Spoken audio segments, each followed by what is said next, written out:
So guys here is your question. आपका question आपको दिख रहा है, ये पूरा पुली मास सिस्टम है। क्वेश्चन ये पूछ रहा है कि if velocity of block A is 2 meter per second upward, what will be velocity of block B. अगर ब्लॉक ए ऊपर की तरफ 2 मीटर पर सेकंड की स्पीड से जा रहा है तो ब्लॉक बी की वेलोसिटी क्या होगी। ऑब्वियस ही बात है, ब्लॉक बी नीचे की तरफ आएगा और हमें जो इसकी वेलोसिटी की वैल्यू है वो हमें निकालनी है। ब्लॉक बी टोटल 4 पुलिस के थ्रू कनेक्टेड है। ब्लॉक ए सबसे ऊपर वाली पुलिस से कनेक्टेड है और ब्लॉक बी सबसे नीचे वाले पुलिस से कनेक्टेड है। इन दोनों पुली के बीच में 2 पुलिस और हैं। तो इस क्वेश्चन को हम लोग 2 ट्रिक से सॉल्व करने की कोशिश करेंगे। दोनों ट्रिक्स बहुत सही हैं। स्पेशली जो मेरा फेवरेट ट्रिक है वो कांस्टेंट इक्वेशन है। कांस्टेंट इक्वेशन से आपको लिटिल बिट मोर ईजियर पड़ेगा। तो देखते हैं दोनों ट्रिक से इस क्वेश्चन को कैसे सॉल्व करते हैं।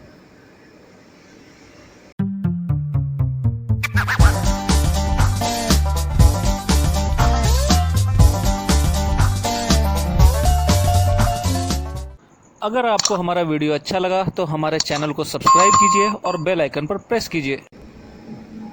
तो बच्चों, हम लोग इस इक्वेशन को मैंने अभी बताया कि 2 ट्रिक से सॉल्व करेंगे। पहला जो ट्रिक है उसको नेम देते हैं हम लोग एवरेज एक्सेलरेशन वेलोसिटी थ्योरम, और जो सेकंड ट्रिक है जो मेरा फेवरेट है वो है constant relation of pulley method. तो अब 1 बाय 1 हम देखते हैं कि 1 बाय 1 करके इस दोनों ट्रिक्स को कैसे अप्लाई करते हैं और कैसे विद इन 10 सेकेंड और 15 सेकेंड्स में इतने बड़े क्वेश्चन को सॉल्व कर पाएंगे हम। तो हम अब आगे बढ़ते हैं। तो पहला ट्रिक डिस्कस करते हैं average acceleration and velocity theorem.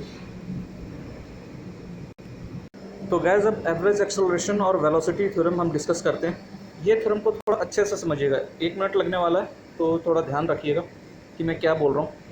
ये थ्योरम ये कहता है कि अगर कोई भी सिस्टम इस तरीके से है, एक पुली है जिसके डाउनवर्ड में 1 थ्रेड हो और अपवर्ड में 2 थ्रेड हो। अगर इस तरीके से कोई सिस्टम है, इस स्ट्रिंग का एक्सेलरेशन अगर a1 है, इस स्ट्रिंग का एक्सेलरेशन a2 है और अगर इस स्ट्रिंग का एक्सेलरेशन a3 है, तो a3 की जो वैल्यू होगी that will be average of a1 and a2। It means a3 is equal to a1 plus a2 by 2। The same equation will valid for velocity also.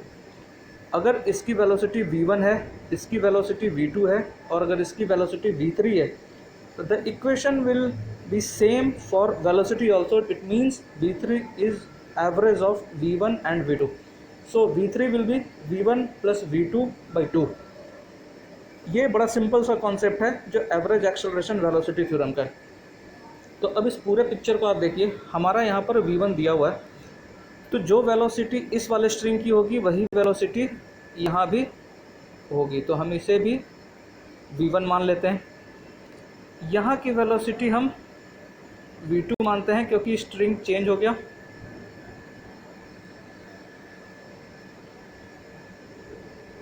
यहाँ की velocity हम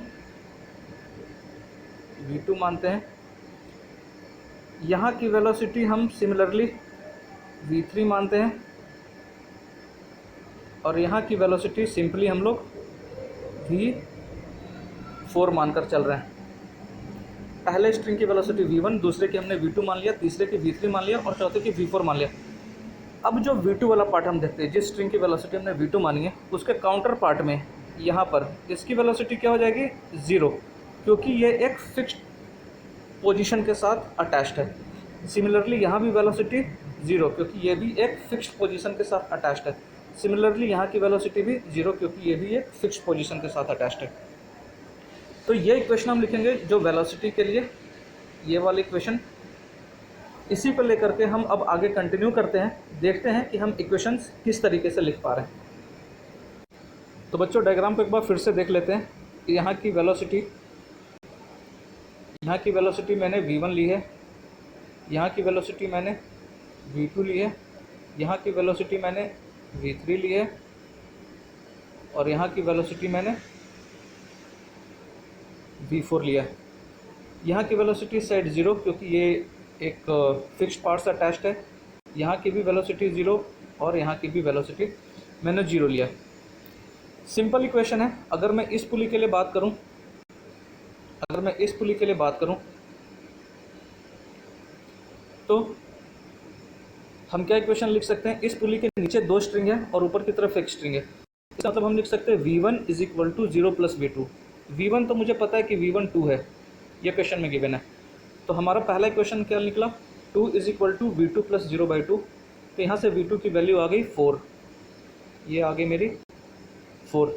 similarly हमने V3 के लिए लिखा, V3 कैसे find out करेंगे हम लोग, 4 is equal to V3 plus 0/2। तो V3 की वैल्यू आ गई मेरी 8 मीटर पर सेकेंड। और सिमिलरली हमने उसी इक्वेशन को यूज़ करके V4 की वैल्यू निकाल ली 16 मीटर पर सेकेंड।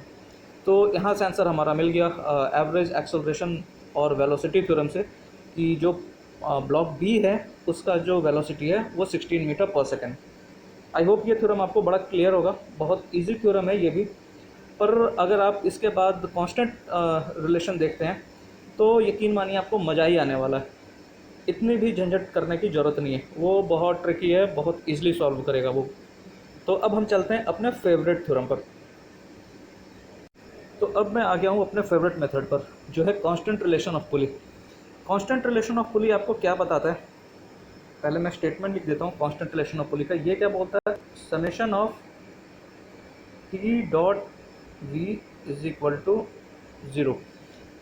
एक मास पुली सिस्टम में जितनी भी मासेज हैं, हर एक मासेज के लिए अगर मैं टी डॉट वी निकालता हूँ और सबका सम करता हूँ तो the sum will be equal to 0।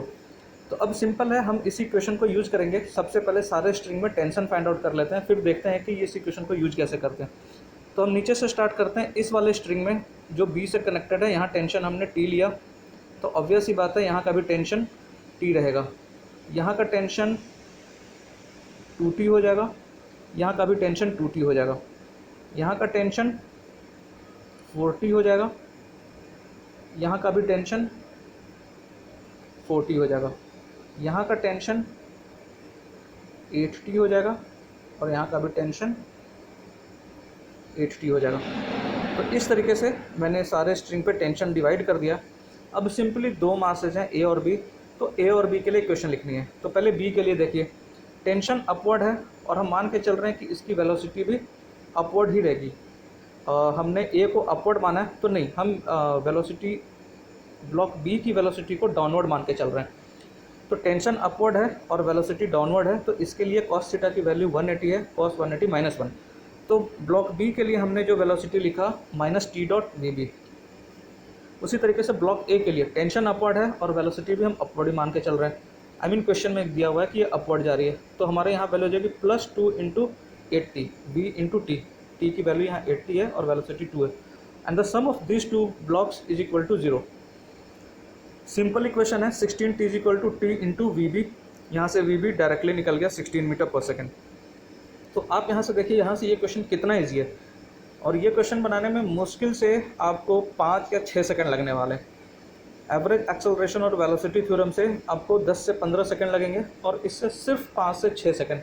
अगर आपकी प्रैक्टिस बहुत अच्छी है तो मे बी आपको पेन टच करने की भी ज़रूरत नहीं है इस क्वेश्चन को बनाने के लिए। तो इनिशियली जब हम इस क्वेश्चन को देख रहे थे तो ये क्वेश्चन कितना डिफिकल्ट लग रहा था, और अब सॉल्यूशन जब हम देखते हैं तो ये क्वेश्चन हमें कितना ईजी लगता है। आप इस चैनल को सब्सक्राइब कीजिए, हम हर रोज़ कुछ ऐसे ट्रिक्स लेकर आएंगे जिसको सीखने के बाद आपके लिए जो वे है IIT और नीट के लिए वो बहुत इजी हो जाएगा। आपको सीखने में भी बहुत मज़ा आएगा और आप रियली में फील करेंगे कि आप एक ग्रुप से, एक मास से बहुत डिफरेंट है। तो आप प्लीज़ मेरे चैनल को सब्सक्राइब कीजिए, फॉलो कीजिए और अपने फ्रेंड्स के साथ शेयर भी कीजिए। तो आज की क्लास यहीं ख़त्म करते हैं। Good day all of you.